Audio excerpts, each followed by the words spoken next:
right, if you have your scripture with you this morning, go ahead and turn to two different spots. Go ahead into the book of Genesis and go to chapter 29. Of course, you know me, I can't get away from Genesis for long. And then also earmark, if you will, Exodus chapter 15.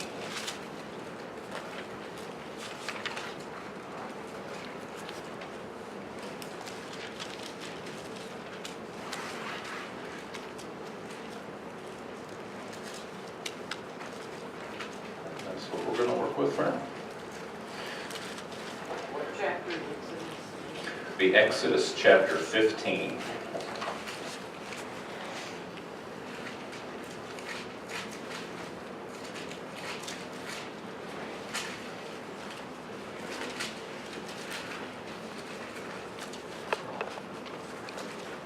All right, what we have this morning, I went ahead and titled Either Made Bitter or Better. One thing I can probably say is true reigning amongst all of us is that everybody here from age birth and up has probably experienced a little bit of things where you've really had to make the decision. You've had to make the choice of, is this going to be something that will, I'll be made stronger through this, or is this going to be something that I'm going to kind of carry with me that's going to kind of sour and salt my personality? Again, we're going to look at some examples this morning with Jacob and his relationship with Laban. That's always a fun topic, fun chapters. In Exodus chapter 15, Israel at Morah. There's some stuff that I've been finding. I was telling Dawn, some of you know this, my wife does, Jonathan does as well. About every summer what I will do is I will take different topics or different books of the Bible and I'll put them all together and I'll kind of do like little strips of paper and write a book down on each one, and then I'll put it into like a little jar or something, and then I will draw like 3 at a time. What I draw first is what I'm going to start studying. There's some people who start with Genesis and go through Revelation, like normal people. I can't mesh very well like that, so I have to do it differently. This is just one of the things with me. It's always cool to kind of see what you can discover this time because you're not guiding yourself to the same 3 books every single time. And Genesis has been a pet project of mine for the past year and a half. And the very first one I drew for study is the book of Exodus. And I found a lot of really neat things that really kind of blessed me. And I'm hoping that kind of the combination of the two this morning is something we can kind of take a look at together, and maybe you can say the same for yourself as well. As a little bit of a recap, getting into Genesis chapter 29, verse 13, kind of set the stage. Back in the month of June, we talked about the relationship of Abraham and his chief servant, the one that I'm pretty certain is Eliezer, so I'll probably interchangeably use those through this. Kind of a setup on that. The chief servant found the wife for Isaac. We, of course, know that that was indeed Rebekah. So the relationship that we see here is that they've been married, they've had a child, and not just a child, they've actually had twins. Genesis 27, 41 through 45. So Esau hated Jacob because of the blessing of which his father blessed him, and Esau said in his heart, "The days of mourning for my father are at hand. Then I will kill my brother Jacob." And the words of Esau, her elder son, were told to Rebekah. So she went and sent and called Jacob, her younger son, and said to him, "Surely your brother Esau comforts himself concerning you by intending to kill you." The only way this guy thinks he has peace of mind is killing his own brother for playing the switcheroo. So, lovely, functional family. Could be just like any of ours, I suppose. "Now therefore, my son, obey my voice, arise, and flee to my brother Laban in Haran, and stay with him a few days, until your brother's fury may turn away, until your brother's anger turns away from you, and he forgets what you have done to him. Then I will send and bring you from there. Why should I be bereaved also of you, both in one day?" So this is kind of where we're at. That's kind of the in-between buffer. And what we're going to take a look at this morning is Laban. And I have his name in English on the left, and it does serve a purpose. I have his name on the right in Hebrew as well. We're going to do a little bit of Hebrew dissection this morning. I promise I won't make it as excruciating as I can and know how to do. First appearance of Laban we see in Genesis chapter 24, verse 29, a bride for the son. That's what we named our teaching back in June whenever we discussed this topic. Second appearance, Genesis 29:13, Jacob deceived. We're also going to take a look at Genesis 30:25 and then Genesis 31, most of the portion of that chapter about Jacob's departure. So one thing I want to go ahead and start on is reading in Genesis 29. Before we do, I ask that we have a word of prayer. Father, we just thank you for this morning. I thank you for this opportunity just to gather together, Lord, with fellow believers, brothers and sisters in Christ, Father, that we may discuss your word and the topics that you've given us, Father, that you bless us because we're able to have the time to study, be able to magnify you. And Father, let us not worship this text at a point beyond we're worshiping you, the author of life, Father, the one who's given us this life. And Father, I pray that we can see similarities between ourselves and perhaps some of these characters. But most importantly, the fulfillment of all these scriptures, who Christ is our perfect example. And Father, again, I just thank you for all these things. I pray that we may dismiss from our mind anything that may be a hindrance to your Spirit being at work in our life. Father, I pray that we have open ears, open minds, and open hearts just to receive the seed of your word here this morning. And Father, again, we love you and appreciate you for all that you've done. And may this blessing be a study, the study be a blessing again this morning in your holy name. Amen. That's off to a good start. Genesis 29, 13 through 30. Then it came to pass when Laban heard the report about Jacob, his sister's son, that he ran to meet him and embraced him and kissed him and brought him to his house. Now again, we did mention in chapter 24 was the first time that we had seen Laban. And there's very, very huge parallels between this chapter 29 and chapter 24. And there's also a lot of contrasting things. Most people in churchdom and through study, they pretty much know Laban exclusive to the context of Genesis 29 and beyond. They don't really have a good first impression of Laban because the first impression they have is where I really think he's showing his true self. We'll kind of get into that. But it says here that he went and embraced Jacob and kissed him and brought him to his house. Keep in mind in chapter 24, whenever Abraham's chief servant was dispatched to go find a bride for his son Isaac, who was Jacob's father, it says that he brought with him 10 camels with all kinds of his master's goods in hand, along with the camels. We're talking about stuff like gold, we're talking about silver, probably exotic fruits, spices, anything that would make you a chief enterprise back in the day and a major name and player was stuff that this servant himself had had. And so, of course, I'm sitting here thinking, reading this past time, that whenever Laban sees Jacob and hears the whole context of what's going on, he knows who he is because he just was told through his daughter. He was like, if this servant had all of these lavish things, maybe I'm going to get something as well. And I kind of did a little bit of a recap on my study and kind of went further in depth. We remember back, and I think might not be verse 22, I know it's chapter 24 at least, where it says that the chief servant gave a half shekel weight gold ring to Rebekah. That was 1/4 of an ounce. I decided to look up how much that would be worth in our modern times. Not only did he give her those, but he also gave her 2 gold bracelets that weighed 10 shekels, which would be about 5 ounces. Combined together, just that nose ring and the 2 golden bracelets, bangles, if you even want to call them that, total just about $7,000. And after he gives this stuff to her, he's, by the way, who are you? He doesn't even know who Rebekah is on a personal relationship. And so all of a sudden, he just lavishly gives all of these gifts, just like the Father's helper would do to each and every one of us, if you recognize the symbolism there. And he just imparts like, what's $7,000 in our time worth of inventory to her, and says, by the way, who's your dad? Who are you? Kind of neat. So I'm kind of getting a little bit more into the mindset of Laban, thinking Jacob is going to be loaded. At the imparting, and this is again back in chapter 24, then he brought out objects of silver and gold and garments and gave them to Rebekah, and he also gave precious gifts to his mother and his brother. I set 16 alarms this morning. I apologize for that. You think I'm kidding, I'll show you later. The Chumash actually says some of these precious gifts that were actually given were things like fruits. But nonetheless, Laban had benefited just from the presence of people who were in Abraham's lineage or house. So that was something kind of fun. So keeping that in mind, we see the contrast to Jacob. And whenever he comes rolling into the streets, what exactly is it that Jacob has with him? Shirt on his back. Why? Because he practically fled for his life and through his mother's instructions went to Laban's. Picking up in whatever verse this is going to be. So he told Laban all of these things. And Laban said to him, "Surely you are my bone and of my flesh." And he stayed with him for a month. Then Laban said to Jacob, "Just because you're my relative, should you therefore serve me for nothing? Tell me, what should your wages be?" I love how "should" is like italicized there.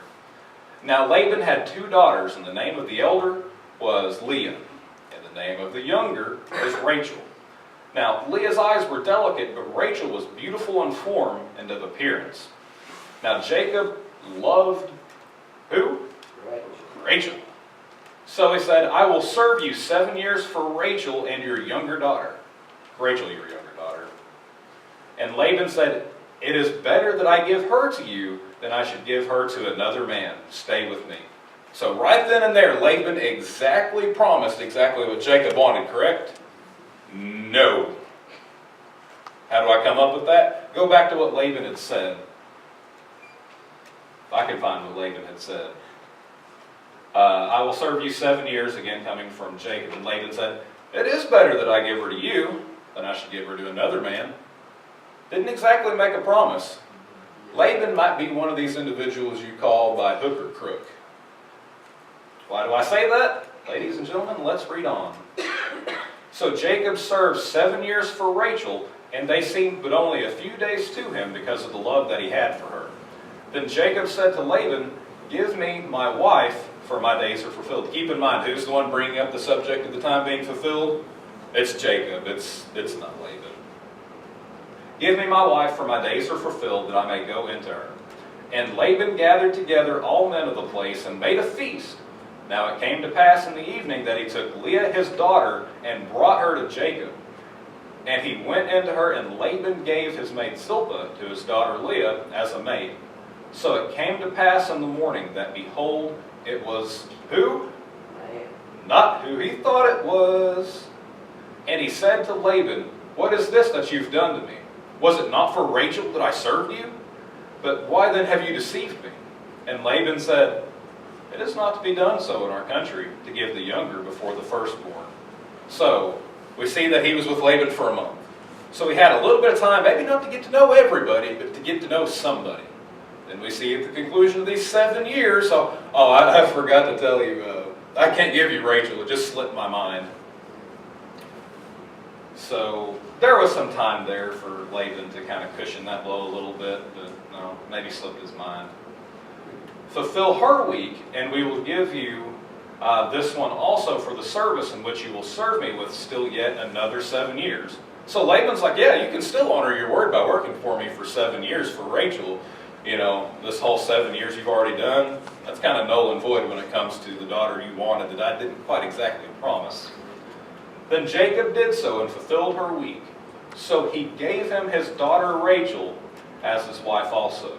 And Laban gave his maid Bilhah to his daughter Rachel as a maid. Then Jacob also went into Rachel, and he also loved Rachel more than Leah. And he served with Laban still another 7 years. Some highlights of what we're going to be taking a look at in the next 2 chapters, Genesis chapter 30 and 31. We're going to be taking a look at the birth of Joseph. Not necessarily looking at that exclusive in detail, just want it to be seeing why that was such a significant event. And then Jacob, at that time, at the birth of Joseph requests leave. At that point, Laban strikes a new deal with Jacob. Genesis 31, Laban's lack of favor towards Jacob. We're going to take a look at how that was kind of an outpouring with the whole family, at least on Laban's side, who identified with Laban. But we're going to see where Jacob flees, Laban pursues, confrontation, and separation. So that's what we're going to take a look at in just a minute. Genesis chapter 30, and we're going to go to verse 25. We're going to read on. "And it came to pass when Rachel had borne Joseph, that Jacob said to Laban, "Send me away, that I may go to my own place and to my country. Give me my wives and my children for whom I have served you, and let me go, for you know that the service in which I have done for you." Some of the context that we had passed over. You've ever heard of these people called the 12 tribes of Israel? Yeah, guess where they're found. A lot of this is starting the birth. But there was one of them, the one that Jacob had really truly loved and that he had really truly favored. She had problems. Her sister was able to have 6 children. She wasn't, maybe not like in that order and sequence, but it turns out that the handmaidens were kind of passed over. They had children through the handmaidens, which might have been elevated to wives. Who knows? It's kind of murky. Beside the point for this morning's talk. But finally, the one that Jacob favors finally has a child, and it's Joseph. Remember the boy with the many-colored robe? That one. Please release me again. This is where he requests leave right at the birth, to where the wife he favors has a child, so they're their own family. And Laban said to him, "Please stay, if I had found favor for you, if I have found favor in your eyes, for I have learned by" what? Experience. We're going to take a look at that word in a minute. "That the Lord has blessed me for your sake." Then he said, "Name me your wages, and so I will give it." King James and New King James both use the word experience for what Laban has projected. And if you go back and you look at chapter 28 in Genesis, it talks about how Jacob's ladder, that whole episode where he has the dream of the angels ascending and descending. And God promises a lot of things to him and says a few different things. And one of which is that I will not depart from you until all that I have promised has passed. And so anybody that knows some of the story, and as far as like the works and what he had already done and what he will do in the future of this narrative, it's very evident and it's very obvious that God is with him in every single one of the works that he had. So that was something that was kind of neat. So it wasn't just like, if somebody's really anointed and God's presence and spirit is really upon them, that there's like this outflowing. You would think that that's what would be implied by this word experience. But if you take a look at the word in Hebrew, the word for experience in Hebrew, it whittles it down to a little bit more meticulous detail. And the word there is nachash, which is the word for, you may remember me saying this. Anybody? No? Okay. The word serpent. It's the same word as for the serpent in the Eden narrative. And so what we're going to discover from this point on, if you knew the Hebrew, especially whenever you see where the household idols were taken by Rachel later on, Laban wasn't exactly a straight shooter as far as in serving God. Of course, we kind of know that if you know the lineage and the history of some of the family. But it wasn't just through the abundant spirit of God resting on Jacob that he knew all these things. All these things that he was doing outside was help pointing back and reiterating that fact alone. And for me, it kind of boggles my mind. I thought that was kind of an interesting thing. Moving forward at verse 29. So Jacob said to him, "You know how I have served you, and how your livestock has been with me. For what you had before when I came was very little, and it has increased to a great amount. The Lord has blessed you since my coming, and now, when shall I go to provide for my own house?"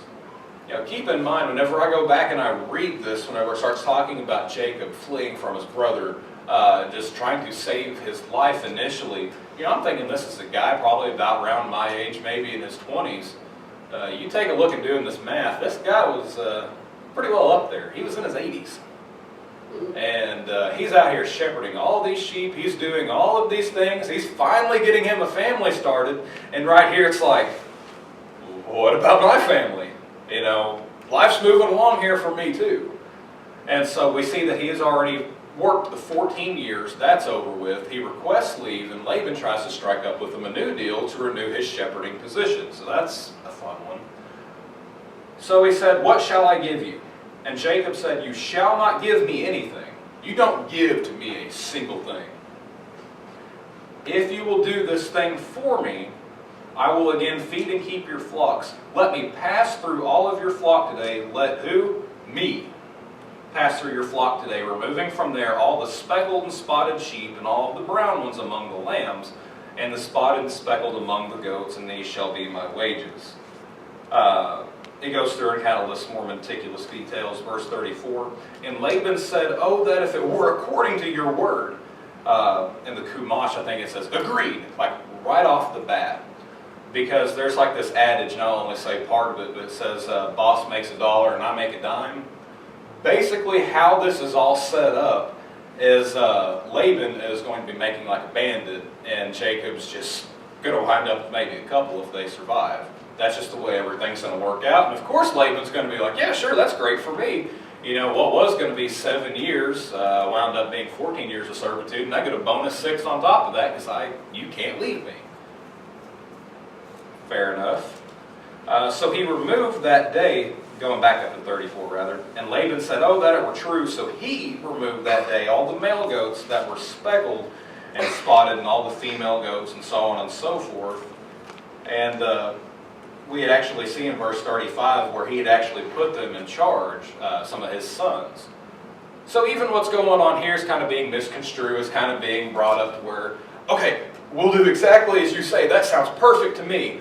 By the way, we're changing this, we're changing this, we're changing this. You don't have a say-so, but we're also changing this as well. We're seeing a lot of details where Jacob is getting the short end of the stick. And it was something to where God's presence was Jacob, and Jacob that he recognized it. So God was still able to bless him for it because Jacob wasn't allowing it to sour his life and make him bitter. That's something that we have to look at. He just had an eye for righteousness, so to speak. Going down to chapter 31, what we're skipping over in chapter 30 is talking about 2 or 3 different techniques and methods that Jacob was actually shown, we'll learn later on in the dream, to how all of these ways that he wasn't supposed to be able to have all of these certain colored sheep. Yet God basically showed him in a dream or through an angel or whatever to get exactly that, to where he would have like this huge drove for his own. After all, I mean, he was kind of worked over on several occasions by Laban, so God assisted him in his works. Jacob flees from Laban.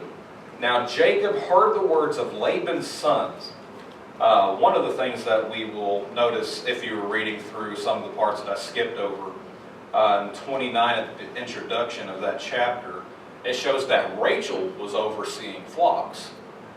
She was a shepherdess. And one of the things they talk about how Laban's household was so blessed by the presence of Jacob, some of the sages actually say something to the effect of that Laban perhaps may not have had any sons up until Jacob's presence. And then once Jacob came to the picture, whether it's somebody serving the God of Israel, or would be later on known as the God of Israel or not, they just, by close proximity, they were blessed with a little bit of an overflow.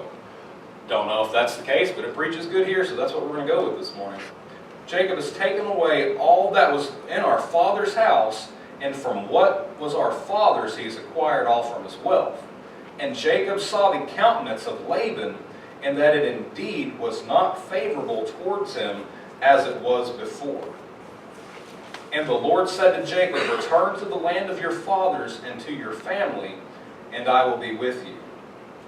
So Jacob sent and called Rachel and Leah to the field, to his flock, and he said to them, I see that your father's countenance, that it is not at all favorable toward me as it was before. But the God of my father has been with me. And you know that with all of my might that I have served your father, yet your father has deceived me and changed my wages 10 times, or tens of 10 times, some will put it. But God did not allow him to hurt me. Kind of reminds me of Psalm 56:4. In God I will praise his word, and I will put my trust. I will not fear what flesh can do. He wasn't concerned with Laban. He knew necessarily, that it wasn't favorable, but he didn't fear him. He continued on. Let's see here, we'll go through verse 9. Yet your fathers deceived me and changed my wages 10 times, but God did not allow him to hurt me. If he said thus, the speckled shall be your wages, and all the flocks 4 speckled. If he said, the streaked shall be your wages, then all the flocks that were born were speckled, or streaked. So God had taken away the livestock of your father and given them to me. It was divine intervention all the way through. Going to verse 14 of the same chapter. Then Rachel and Leah answered and said to him, is there still any portion or inheritance for us in our father's house? Are we not considered just strangers to our own Father, to him? For he has sold us. He treated them as though they were essentially property and sold them off, and also completely consumed our money, anything we had. For all these riches which God has taken from our Father are really ours and our children's. Now then, whatever God has said to you, do it. He has their blessing. Then Jacob rose and set his sons and his wife on camels. And he carried away all of his livestock and all the possessions which he had gained.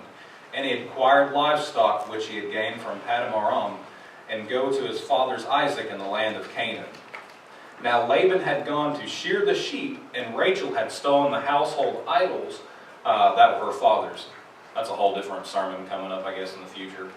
And Jacob stole away, unknown to Laban the Syrian, and all that he did not tell him that he intended to flee. So we'd seen where Jacob had been deceived. We see here that he just, I forgot to tell my boss. Oh well, that works. So he fled with all that he had, and he rose and crossed the river and headed towards the mountains of Gilead.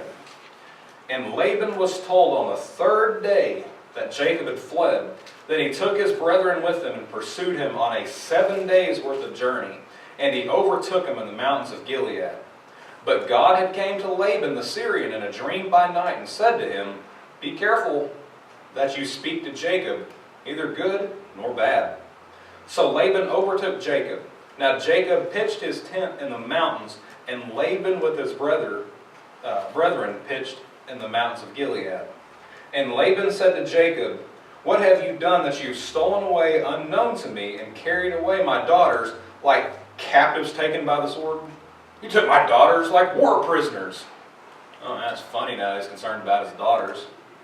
Why then did you flee secretly and steal away from me, and not even so much as tell me? For I have sent you away with joys and songs, with timbrel and with harp.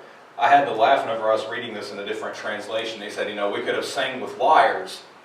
Liar, liar, pants on fire. And did not allow me to kiss my sons and my daughters. Sons speaking of grandchildren. Now you have done foolishly in so doing.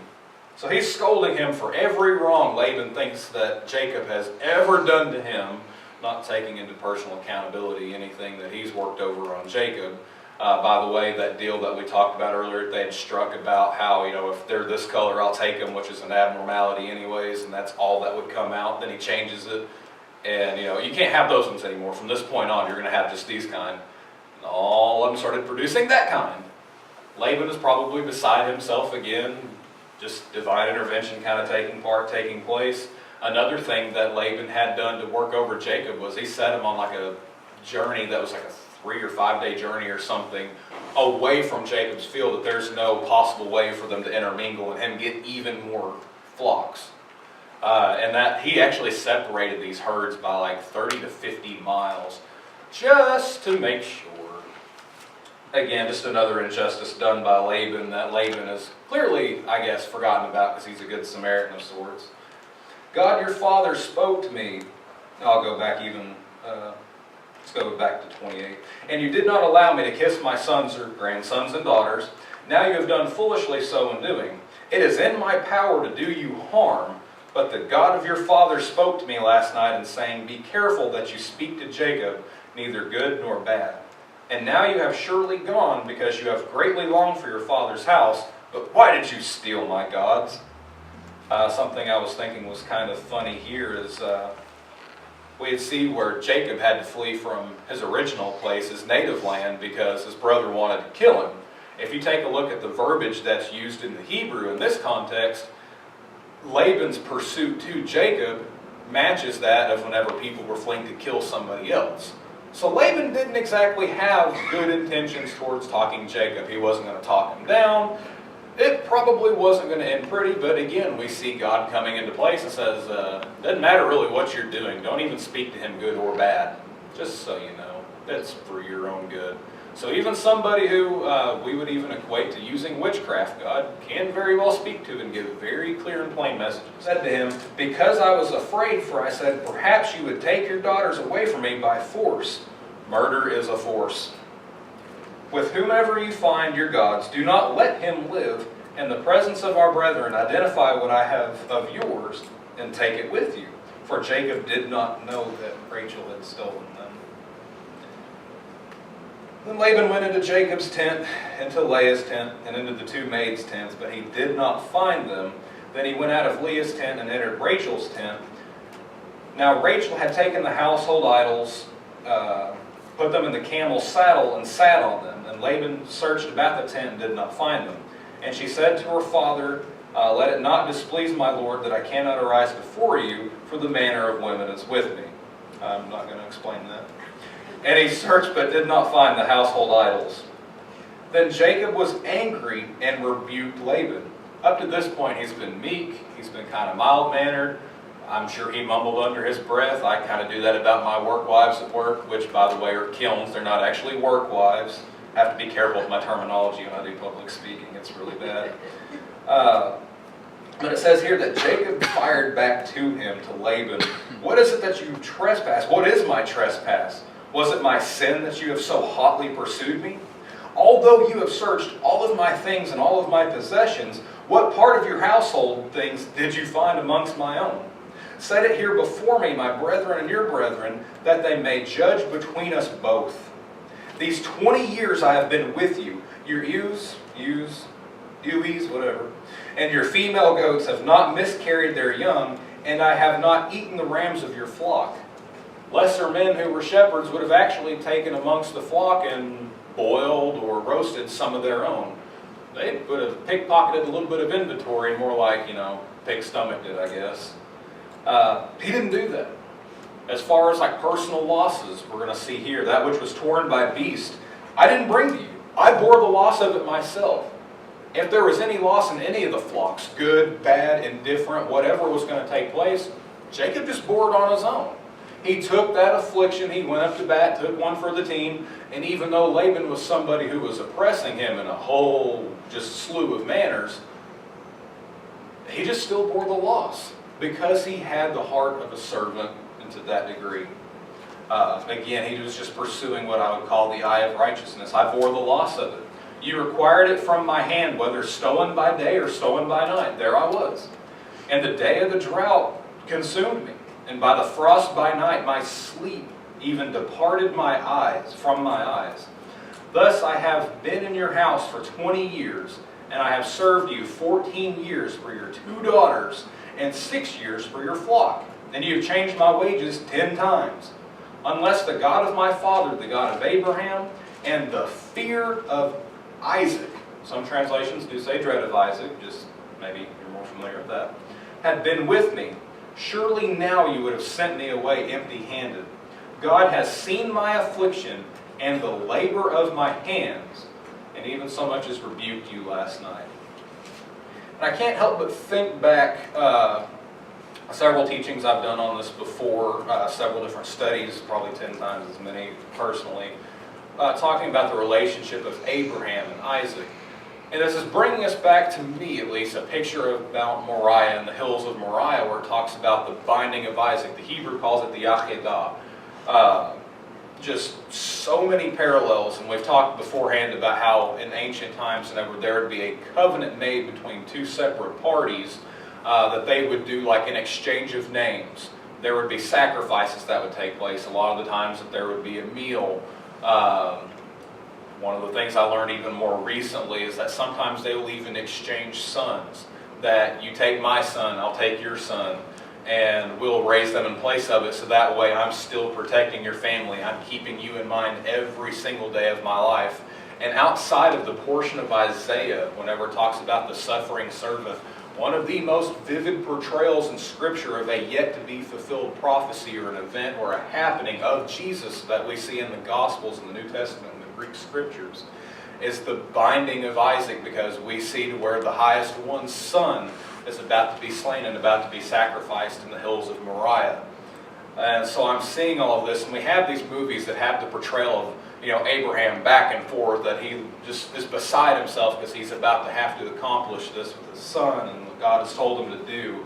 And I'm kind of thinking back and forth about that whole thing, but we never really see it from Isaac's perspective. Isaac was probably terrified. He might have been calm, I don't know.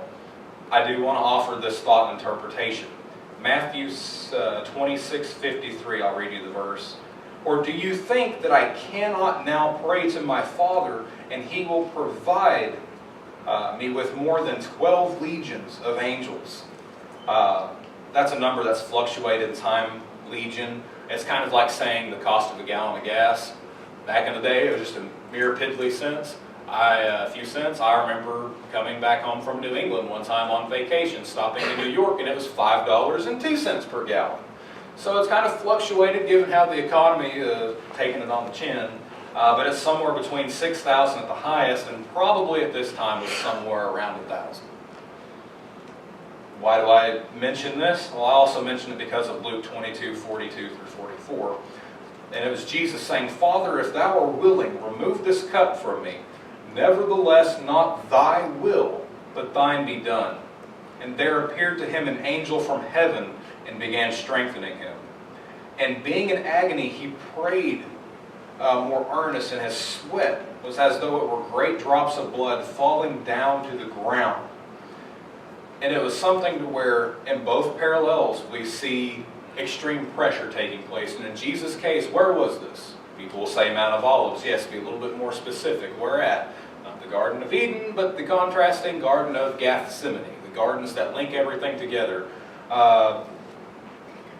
We have a point to this. I'm going to throw another question at you. Goliath, where was he from? Yeah, I know that. I've seen the look on that one. Like, where's Goliath fit in all of this? Goliath was from the land of Gath. Gath means wine press. Gethsemane means oil press. The Mount of Olives, and we call Jesus Christ.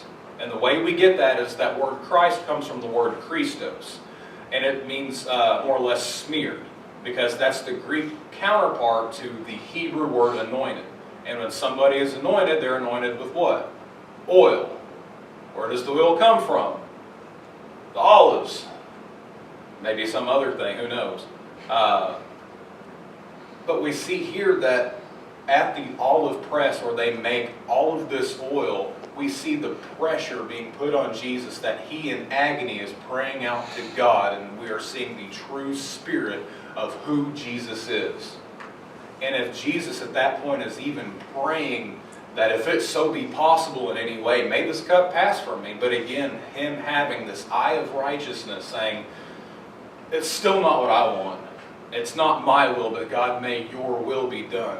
And if Jesus felt that much pressure, I think that might be a hint at what the fear or what the dread of Isaac may be. And I think it's funny that even in this chapter here, one of the things it's talking about is making allusions to the events that happened on the hills of Moriah. But I thought it was just something kind of neat. And Laban answered and said to Jacob, these daughters are my daughters, and these children, these grandchildren are my children, and this flock is my flock. Oh, so basically he's saying everything Jacob worked for and has earned and was given as payment and compensation for all of his years of busting his 80-year-old back, probably. It's all temporal. You know, whenever you walk outside of my pastures and my properties, I want it back, so to speak. And all that you see is mine, but what can I do this day to these daughters, these my daughters, or to their children whom they have borne? Now therefore come, let us make a covenant, you and I, and let it be a witness between you and me. So Jacob set up a stone and set it up as a pillar. And Jacob said to his brethren, gather stones. Let's see if there was a note I had there. I didn't. And they let the stones and made a heap, and they ate there at the heap. Laban called it Jager, or Jegar, Sahadutha, but Jacob called it Gilead. And Laban said, this heap is a witness between you and me this day. Therefore its name will be called Gilead, also Mizpah, because he said, may the Lord watch between you and me when we are absent from one another. If you afflict my daughters or take another wife or other wives besides my daughters, although no man is between us, see God, it is my witness between you and me. Then Laban said to Jacob, here is the heap, and here is this pillar which I have placed between you and me. This heap is a witness, and this pillar is a witness, and I shall not pass beyond here. And then it says here, and Jacob swore by the fear of his father Verse 53, fear of his father Isaac.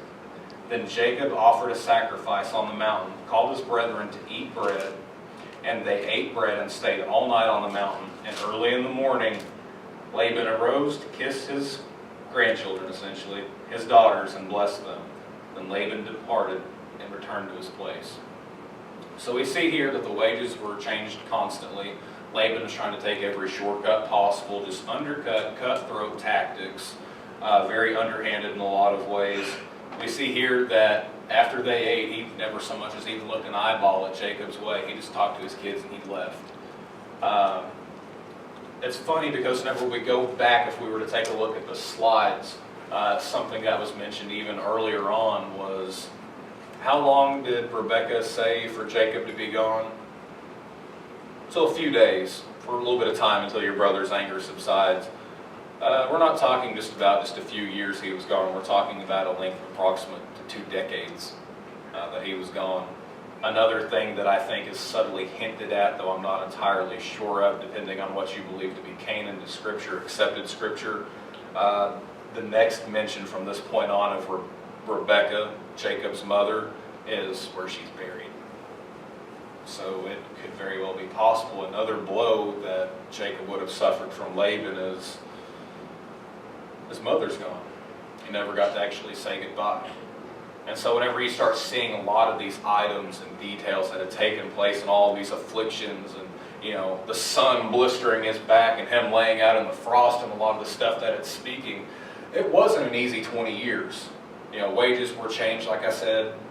He had to bear a whole bunch of things he didn't even necessarily have to, but he did it anyways because he probably thought back to how he'd kind of pulled the wool over his own dad's eyes for right or wrong reasons. I have my own opinions on that, and those don't entirely matter.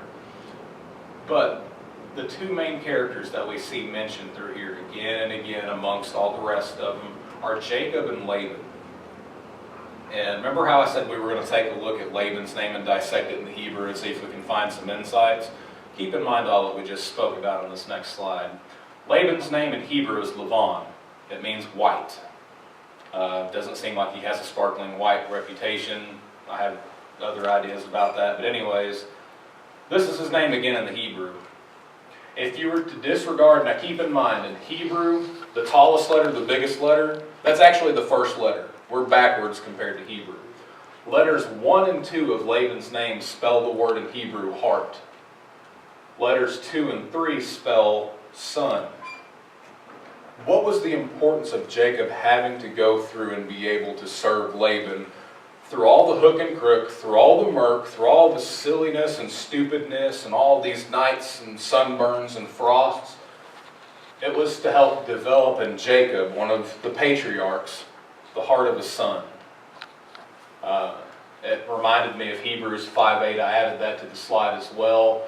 Son though he was, yes, I know it's speaking of Jesus, he learned obedience through what he suffered. And for us to work in a dynamic and being used by the Holy Spirit to function in the world in ministry, in everyday life, being representatives or being ambassadors of God's Spirit dwelling here on earth, we've got to learn that through all the things that we suffer, through the things that we drudge through the things that we experience, it is to help develop inside each and every one of us the heart, the true heart of a child of God.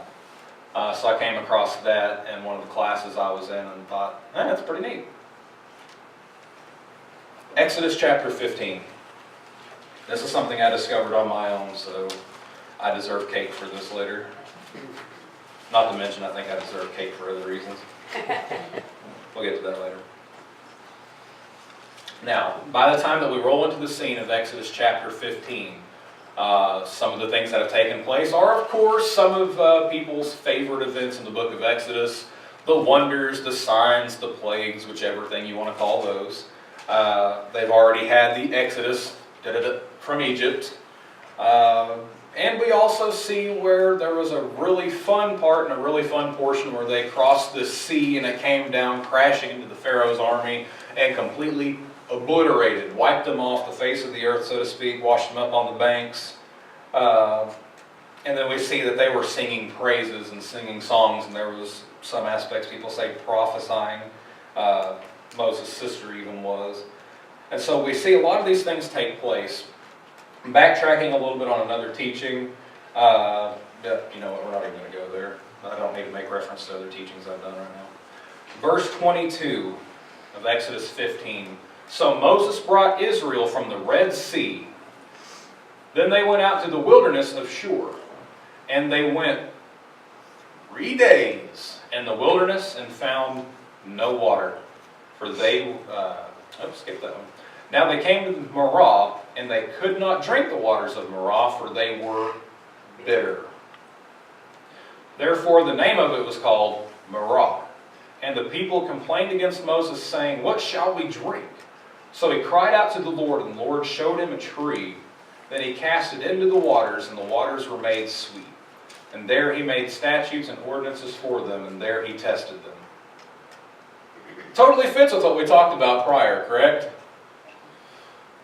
We'll see an element of a truth in that in a minute. Some of the things I could ask, maybe what stood out to you.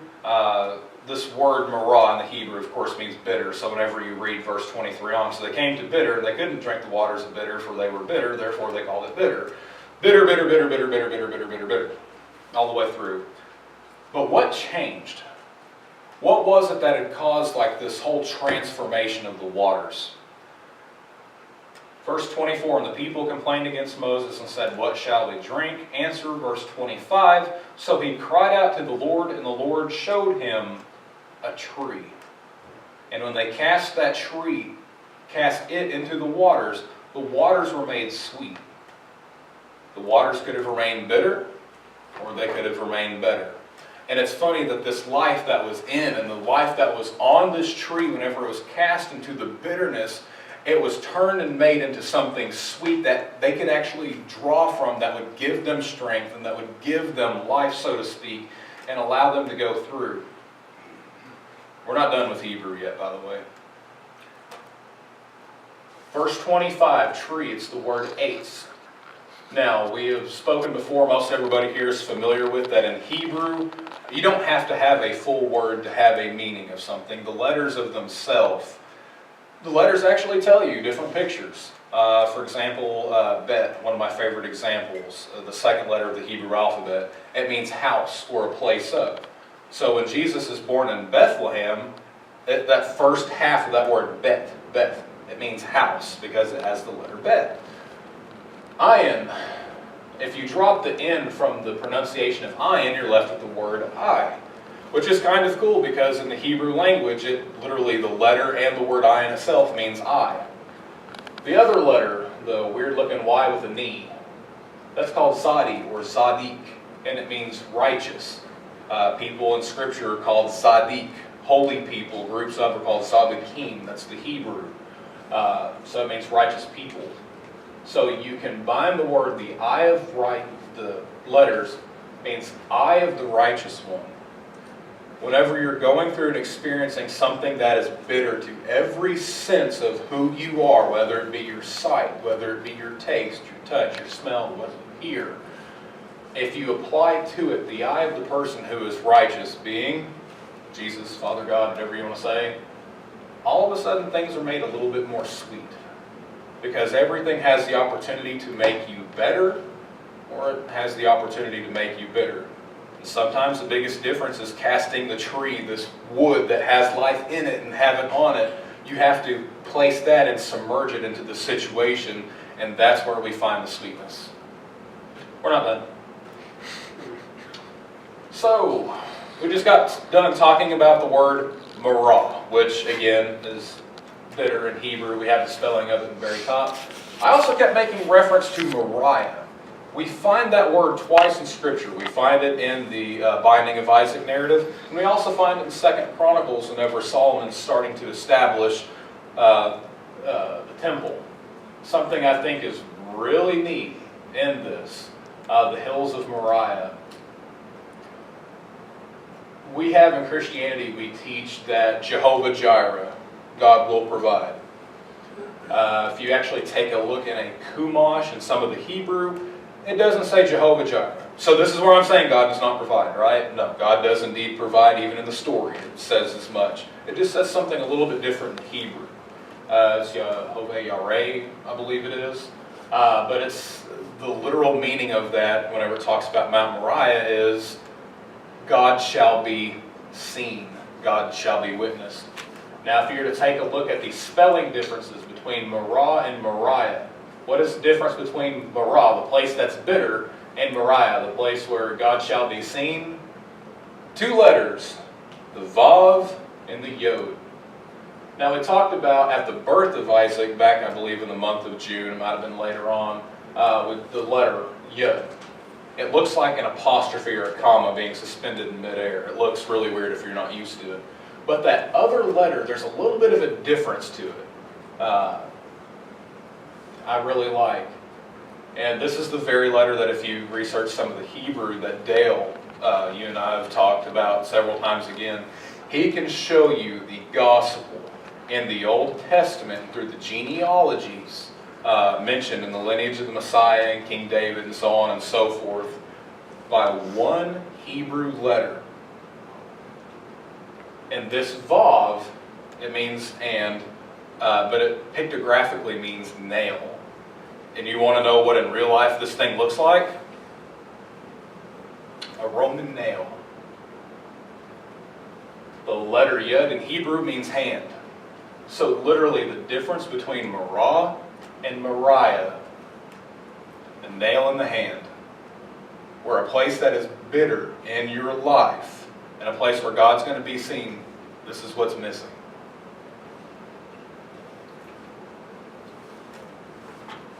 That's it. So it's one of the things, like with me, one of my fascinations, one of my works, this is where I give my source credits, yay. We have the opportunity to be able to see Jesus at work in our life in every aspect and every detail. And I wanted to use the example of Jacob because it's showing the lineage, it's showing how all that comes through, but also shows that he, very ways that we can some ways practically relate to, that he had it difficult. He didn't have it the easiest in life, but he served anyways, and God was still able to bless him, and God used him and his children to bring about the Messiah into the world, to redeem the world and bring it back to himself. But I just want us to keep that visual in mind, that where Israel, where they had experienced one of the greatest highs and one of the greatest miracles in the Old Testament that we see take place, and where they're about to experience things like the quail, the meat, they're going to experience the manna, the bread, every day to some capacity. For 40-ish years, going on and going through, they had to go through a bitter place before they were able to receive all of the blessings. And one of the things for us is we've already experienced places in our life that are bitter, and we will continue to do so, but we've been given the exact formula of how to turn something bitter into something where God will be seen through. We have to remember the works of Christ, and that he didn't want to go through the crucifixion again. He said he could have called 12 legions of angels and they would have came to his aid. But he maintained that eye of righteousness to realize God will be seen through his sacrifice. As much as God, more so than what God will even be seen through ours. And that's where we're at this morning.